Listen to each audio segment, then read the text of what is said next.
The Mysterious Bracelet. Part 1.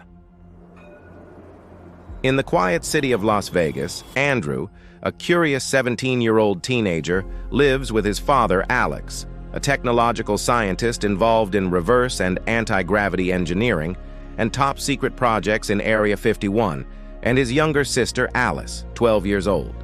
Alex works on a project called Pegasus, which was an old and top-secret project developed by the government to take children to travel through time and even interplanetary trips like going to the Moon, Venus, and Mars, a secret well kept by the government involving time travel and interplanetary, excluding Mr. Alex. He was thinking about involving his youngest daughter in this project, but never got around to doing it.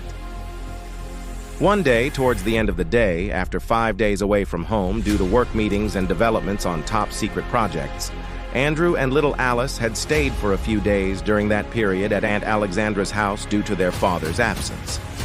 Before Alex's children and his sister arrived home, Alex brought with him a mysterious black metallic bracelet and left it in his office where his children did not have access. A pass was needed to be able to enter. Andrew and Alice and their Aunt Alexandra has just arrived home, and they had realized that her father was already at home. Andrew suspects that his father was hiding something in his office, and, when passing by, he sees mysterious items related to a bracelet that his father brought with him. He quickly takes a photo of the office access key, hidden among the papers, and returns to the room where his sister and aunt were. Alex leaves the office and goes to his family in the room. During the night, when everyone was already asleep with curiosity at their peak, Andrew decides to explore his father's office. When he inserts the photographed key, he is surprised to see that it works.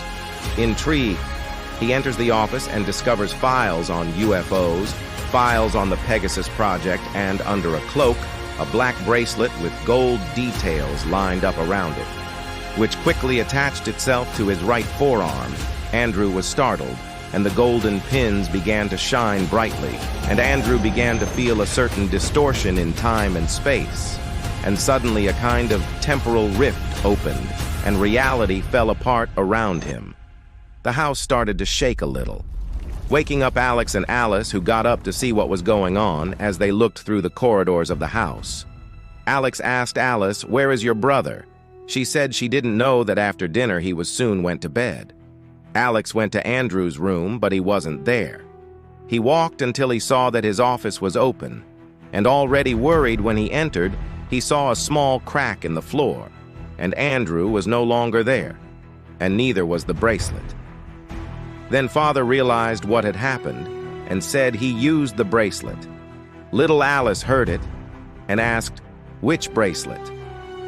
Alex answered things from the father to the daughter. Alex tells the daughter to go to her room and everything will be fine, the dignified sister asks, and the brother, the father, says, "Let's go find him," and then the father closes the office door and makes a call. When Andrew wakes up, he finds himself in a completely different place and time. The buildings and cars he remembered from the modern world are gone, replaced by a rural landscape and people riding horses in a Christ-like pre-medieval time. He realized that the atmosphere was different and that he had traveled in time. The bracelet remains fixed on his forearm, and as he explores the nearby village, he sees 3 people approaching. When he sees one of the men in the middle, he is surprised. Meanwhile, back at home after the call, Alex notices a small crack on the office floor. He realizes that his son wore the bracelet and ventured back in time. With a worried look, Alex promises to find his lost son. And so, Andrew's journey into an unknown world is just beginning.